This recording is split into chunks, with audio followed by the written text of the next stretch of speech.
This video is called Our Dad's Garage. He's my dad. Yeah!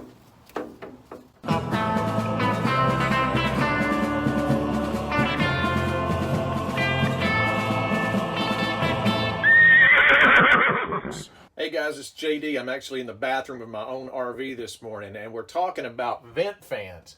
So if your vent fan in your RV looks and sounds kind of like this one, it may be time for you to upgrade. And in upgrading, maybe you get one kind of like this one, and I'm going to put this one in the horse trailer that I'm working on in the driveway. 3 speeds of draw and 2 speeds of air in, so it's reversible.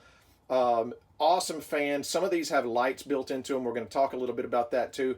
But if this is the kind of vent fan that you have in your bathroom, it may be time for you to upgrade. All right, we had an old vent fan light combination kit that we wanted to replace. It was a halogen light bulb, burned way too hot, burned up way too much battery power. The vent fan was locked up, the thing was leaking on the top, and it was just time to go. So this is the process of taking that thing out. You can see how roasted out this thing was.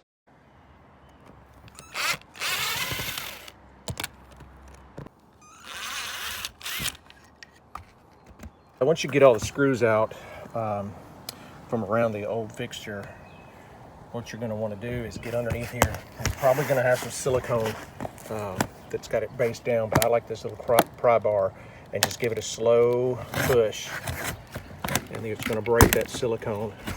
You can't take this thing out because it's still wired inside.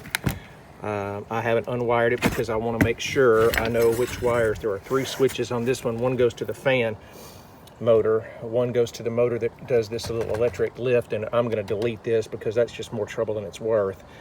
And the other fan goes to a light that's inside this, but we're going to rewire that to a light fixture that sits over by the shower, and relocate that light just a little bit, just because it's kind of redundant where it is.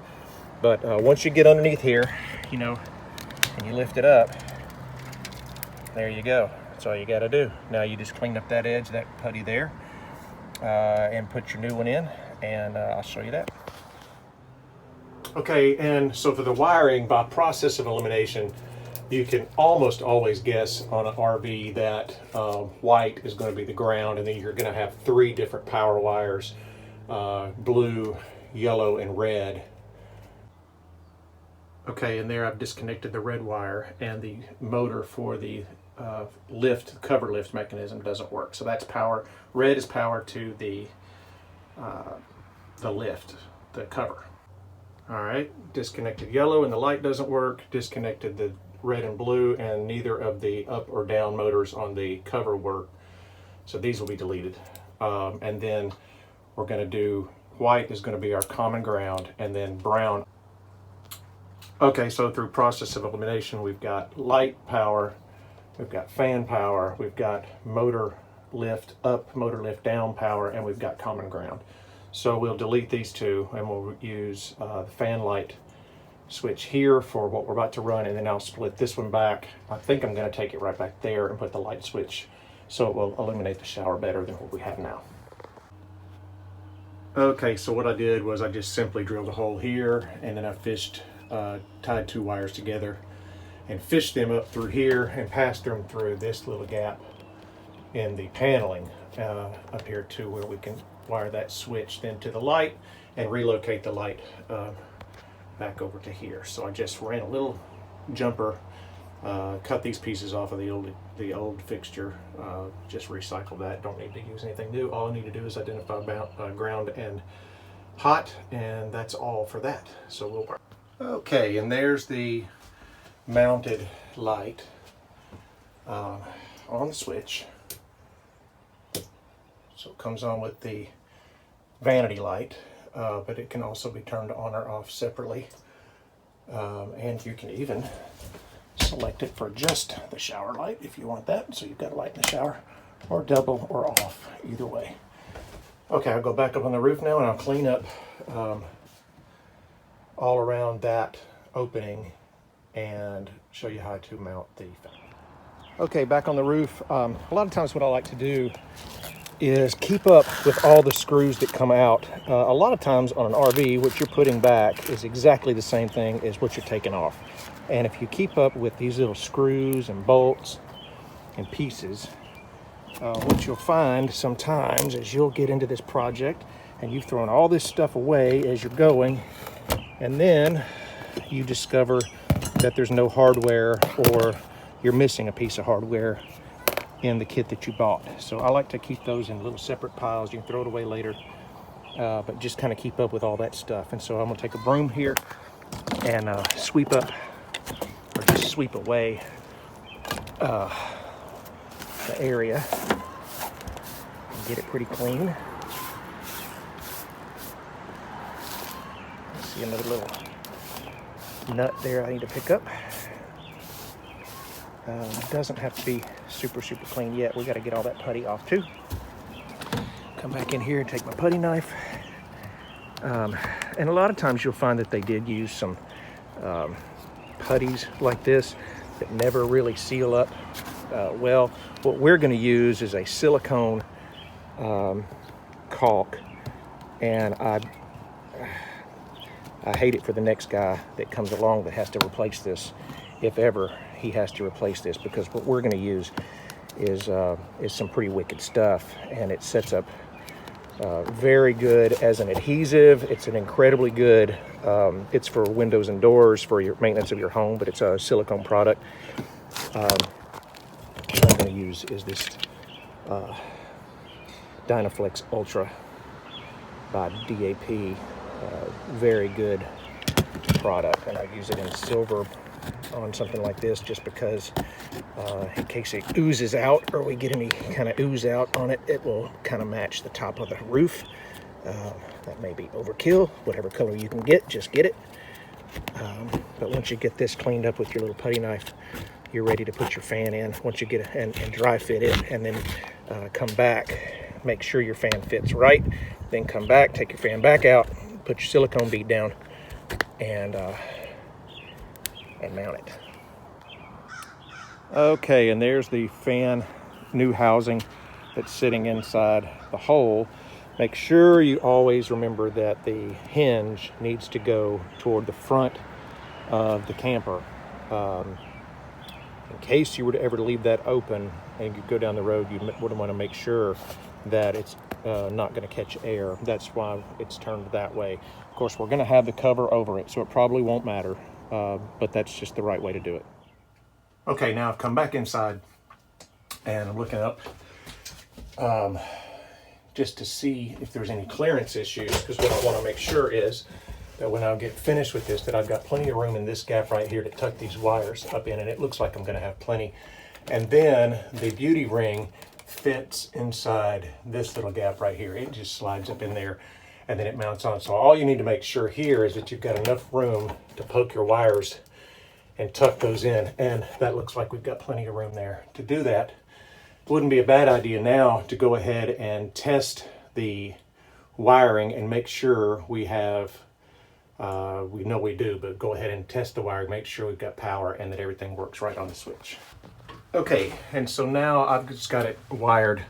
You can tell if it's wired correctly. These fans will actually run in both directions. So you can tell if it's wired right if you turn it on, if it's sucking air out. And you've got three different settings for an exhaust fan, but you've also got two different high and low for an incoming air vent fan. So this is great for shower steam. You've got three different settings there, so that's high, medium, and then low. And with low, you know, you can leave this on all night long. It's a 12-volt fan. You could leave that running all night long and leave your windows cracked and really be ventilating, and it's nice and quiet. So that's a really great 12-volt setup right there, just for ventilation. So I've got plenty of room. I'll operate the switch here on the wall, and of course that turns it on and off. There's it off. All right, and back on, and then you can turn it off here. And you can see that you can turn it back on and reverse the flow. And it's really, that's the high, and it really brings a lot of airflow in. So everything's working. It does have this little fuse in case that it's got its own inline fuse, which is great to protect it. And so all we got to do now is finish wiring these up, tuck those wires in, put on the beauty ring, after we go back up on the roof and seal that weather strip. Okay, so I'm back up on the roof and I am ready to put this silicone caulk in. It's Dynaflex Ultra. That's what we're using. Good stuff. I'm just going to lay a pretty good bead. I've just got it sitting in there. I'm just going to lay a pretty good bead all around the outside edge and let it kind of ooze its way out. This stuff's pretty wicked. Just use a good amount and it will ooze. It will fill up all those little holes. It will not be a problem. There will be people, I'm sure, that will say, you didn't clean it enough and you should have spent an hour getting all that old caulk off there and you should have done it this way and you should have done it that way. And I'll just tell you, this is not going to leak. And you can spend a lot of time doing a lot of things. But I've got things I need to get to that are more important than cleaning that up. So I'm not doing that. You can do it when you do your project and you can get it perfect. But I'm not after perfection because I can't achieve it. Anyway, good enough. This is what we're doing for this project. So I'll show you this when I get it back on. Okay, so I got the silicone bead down and I put this cover on with the brackets, and I'll show you just in a minute why. I want to get those things placed. Go ahead and put them in place and line them up so that your holes are going to line up when you pass the nut through. And then when you take this guy, the cover back off real carefully, you don't move those brackets, then you've already got those lined up, and you just got to put 4 screws in to hold it. Okay, I removed the cover, and that is roughly the location that the brackets need to be. There is a little bit of forgiveness, as you can see, in that mounting hole here. So this should be pretty good. I'm going to take some just self-tapping screws and go in.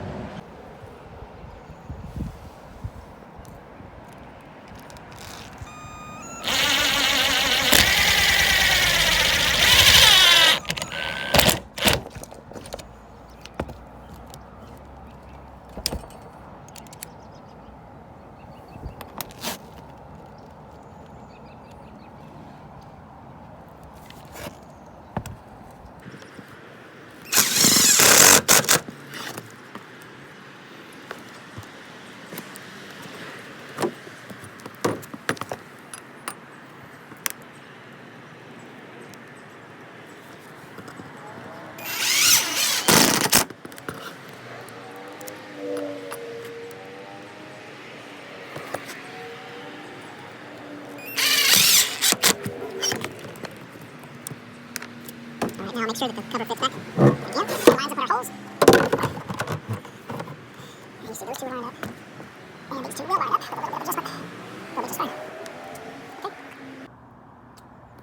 Okay, and now I've just put this back on. You can see that the brackets line up and that the cover is on. But I think what I'm going to do, actually, before I finish this up, is I've got some more of that VersaBond, and I'm just going to come in here and lay down a level of VersaBond on there, clean it up a little bit with that acetone, and really seal this up.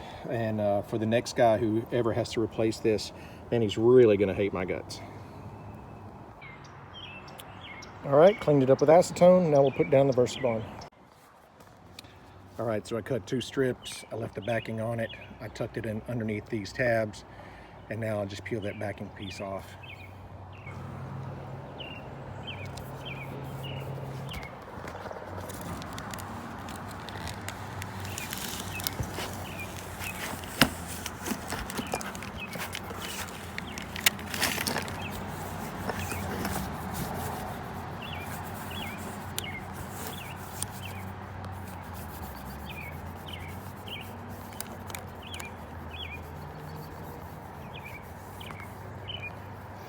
And folks, that's forever right there. Once that seats in there, gets a couple of days of hot and cold on it, and really cures to the plastic and to the metal, there's no way you'll ever have a roof leak from this opening again. Do the same thing all around, then 1 piece on the front, 1 piece on the back, and we're finished. All right, VersaBond's down, time for the top. Okay, and that's the finished product on the roof side. I will say that a lot of times these break, these little plastic guys here. There's no need. You've got some lock washers that come with it. I would hand tighten those and nothing more. Occasionally might be good to get up on the roof and just check them for tightness. The carriage bolt really can't fall out, so the worst that could happen, I would think, is you'd lose the nut. But I really don't think that'll even happen just from vibration and going down the road. But if you over tighten those things, you're going to break that tab, and then you may lose the cover because the tab itself is broken. So I'm going to clean up the roof, and then we'll go back in and finish up the dressing it up from the inside. And so that's it from the inside with the beauty ring in place but not screwed in. The wires are all tucked in. Let's see, I've got the fan motor is going to be on. So that's all good. So we've got fan and light separate now instead of one unit, which I think is much better. Okay, well, I had installed this fan on my Airstream trailer originally, so I'd already used it one time and cut it. And the Airstream roof is just a little bit thicker than the roof here, so this beauty ring really needs to be trimmed down just a little bit more before we reinstall it up there. So I'm going to take just the side angle grinder right there and rip around that little edge and cut maybe a 1/2 inch off all the way around, and then it'll be ready to go in.